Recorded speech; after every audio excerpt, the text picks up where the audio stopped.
First is the straight kick. Straight kick कम से कम 10 बार करें, 10 से 20 बार के बीच में सारे किक को करें। और ये है इनसाइड ड्रॉप किक। इसे आप अपने हाथों के लेवल से क्रॉस घुमा सकते हैं, यानी कि इनसाइड ड्रॉप किक इस किक का नाम है।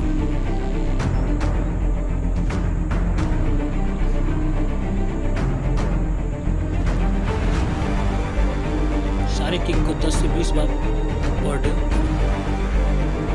इसे कहते हैं स्लाइड किक। स्लाइड किक आपके हाथों के बाहर से आता है, जैसे कि आप थप्पड़ मारते हैं उसी तरफ पाँव से आपको चलाना है। Slide kick.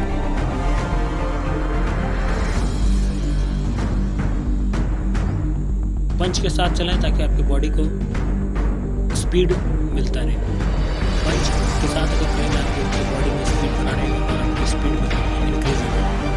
ये बैक किक है, आप इसे गौर से देखें कि कैसे चलता है। बैक किक पहले चलाना है, दोनों भी पाँव से चलाना है। तो इन किक को एक पाँव से सिर्फ ना करें, दोनों पाँव से करें ताकि आपकी हैबिट बने, आप इधर से भी कोई किक चला सकते हैं। ये राउंड किक, जैसा कि आप देख पा रहे हैं राइट पाँव से राउंड किक चल रहा है, कैसे चल रहा है। ये प्रॉपर किक है। स्लो करके एक बार इसलिए दिखा रहा हूँ ताकि आप आपको अच्छी तरह से समझा पाओ और अच्छे से आप देख पाओ। ये राउंड किक लेफ्ट से। किसी भी किक को फास्ट चलाएं, आपके किक में इम्प्रूवमेंट नजर आए।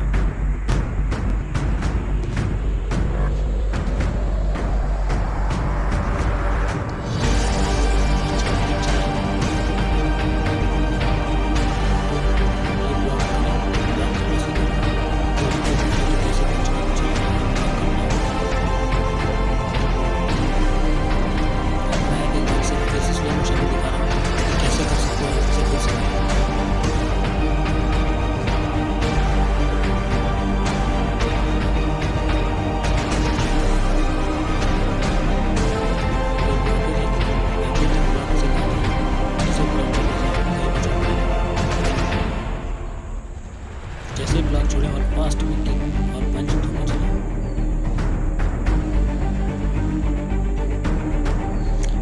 पंच मारा जा रहा है, आप देख सकते हैं कि टायर हिल रहा है पर गिर नहीं रहा है। इससे क्या पता चलता है कि आपको पंच मारना है, झटके से मारना है। ऐसा नहीं है कि आपको इस तरीके से पंच को धसा देना है। पंच को धसाना नहीं है, पंच को सिर्फ और सिर्फ झटके से मारना है।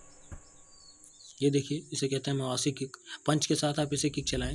ये मार्शल आर्ट का बेहतरीन किक है और ये किक हमेशा यूज़ होता है। आप इसे किक में माहिर हो जाएं।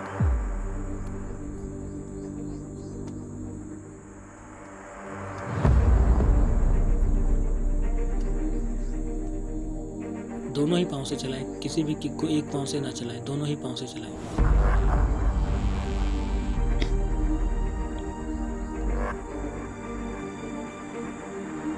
ये बैक किक है, बैक किक से आप इसे हिट कर सकते हो।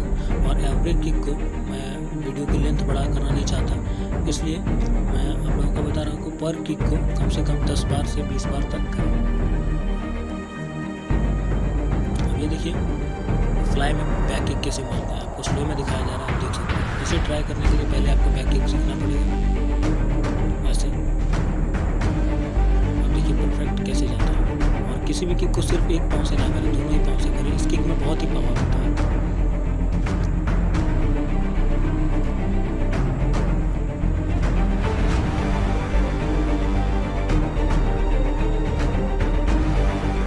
ये सुपर पंच है, आप इस सुपर पंच को देख सकते हैं। इस सुपर पंच में बहुत पावर होता है और इसे चलाने के लिए स्ट्रेंथ की जरूरत होती है। चक्रासन जैसे आपको अपने बॉडी को बेंड करके नीचे झुकना है और कुछ देर तक ऐसे रहना है।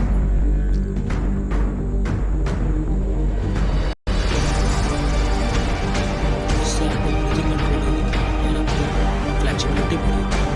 आप देखिए जैसे हम हैंड स्प्रिंग करते हैं, हैंड स्प्रिंग कैसे करना है। आपको फिर से स्लो में मोशन में दिखा रहा हूँ कि हैंड स्प्रिंग को करें कैसे। ये तभी होगा जब आपकी कमर बेंडिंग होगी।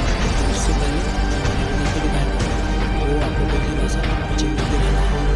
ये देखिए क्रॉस, ये क्रॉस हैंड स्प्रिंग है। इससे पीछे खड़े बंदे को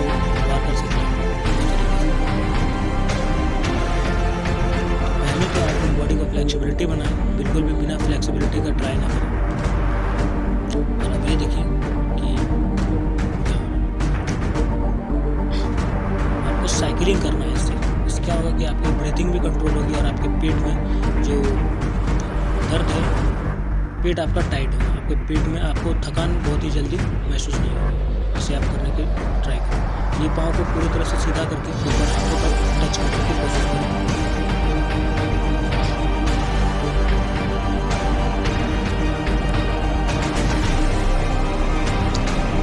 इसे हम लोग स्मैशर्ट किक कहते हैं, जैसे कि आप लोग बोर्ड के नाम से भी जानते हैं। तो स्मैशर्ट कैसे करते हैं, जैसे स्लो मोशन। इसमें बहुत ही ज़्यादा फास्ट बॉडी को घुमाना होता है। और देखिए फ्लाइंग किक को ट्राई कैसे कर सकते हैं। किसी भी चीज़ को रख के पहले टपने की कोशिश करें।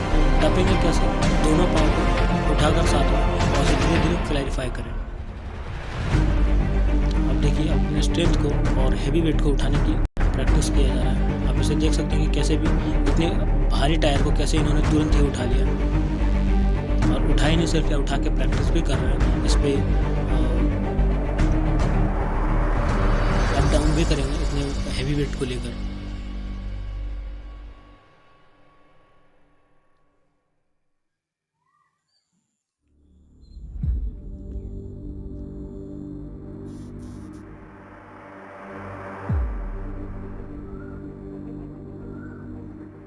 जो ट्रैक्टर का टायर है, तो आप समझ सकते हो कि कितना वेट होगा इस टायर का। जो वेट लिफ्टिंग में बहुत ही मददगार होता है। और बिना ही बॉडी वार्म अप के आप इस टायर को ना उठाएं, क्योंकि किसी भी हेवी वेट को उठाने के लिए पहले बॉडी को वार्म अप होता है। अब ये देखिए बैक फ्लिप, आप देख सकते हैं कि किस तरीके से बैक फ्लिप इजीली तरीके से हो रहा है। ये सब तभी